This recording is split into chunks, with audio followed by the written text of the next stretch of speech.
बहुत पुरानी बात है। एक तालाब में एक मगरमच्छ और कछुआ रहते थे। उसी तालाब में एक गीदड़ पानी पीने आया करता था।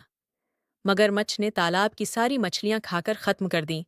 अब तालाब में कोई भी मछली नहीं बची थी, जिससे मगरमच्छ को खाना न मिलने से अब मगरमच्छ को भूखा रहना पड़ता था।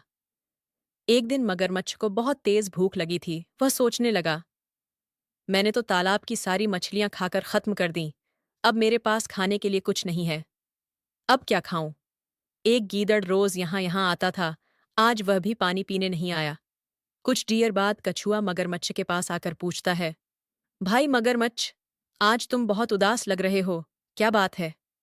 मगरमच्छ कछुए के बात सुनकर कहता है, मुझे बहुत तेज भूख लग रही है और खाने के लिए तालाब में मछलियां नहीं बची हैं। मैं सोच रहा था कि यदि गीदड़ पानी पीने आता तो उसी से अपनी भूख मिटा लेता, किंतु वह तो बहुत चालाक है और यहाँ पानी पीने नहीं आ रहा है।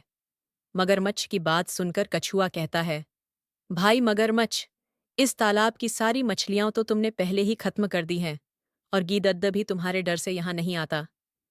इसमें भला मैं क्या कर सकता हूँ? मगरमच्छ कछुए से कहता है, भाई कछू, तुम तो मेरे परम मित्र हो।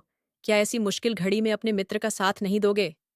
ऐसा कुछ उपाय करो कि गीदड़ खुद पर खुद मेरे पास चला आए।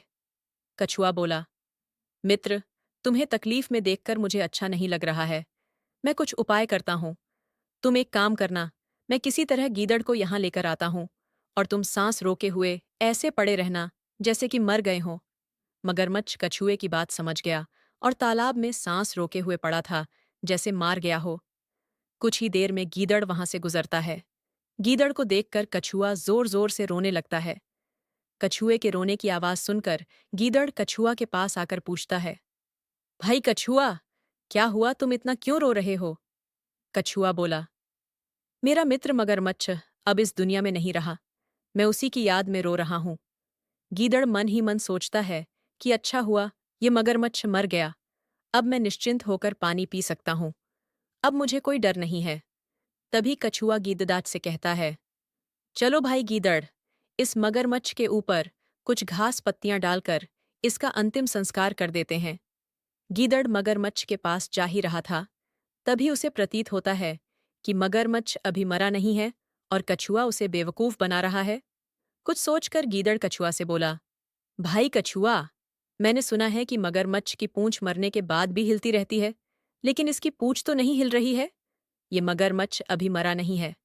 ये सुनकर मगरमच्छ सोचता है कि अगर मैं पूंछ नहीं हिलाऊंगा तो गीदड़ को यह लगेगा कि मैं जिंदा हूं और वह भाग जाएगा। इतना सोचकर मगरमच्छ अपनी पहुंच हिलाने लगता है। मगरमच्छ की पूंछ हिलती देखकर गीदड़ दूर भाग जाता है और कछुए से कहता है, देखो अपने मित्र को, वह जिंदा है। तुम दोनों मिलकर मुझे मूर्ख बना रहे थे। इतना कहकर गीदड़ वहां से भाग जाता है। कछुआ मगरमच्छ से झल्लाते हुए कहता है, अपनी आंखें खोल दो।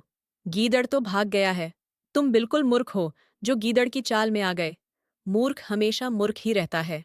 शिक्षा, बुद्धिमानी से, बड्डी कठिनाई से बचा जा सकता है।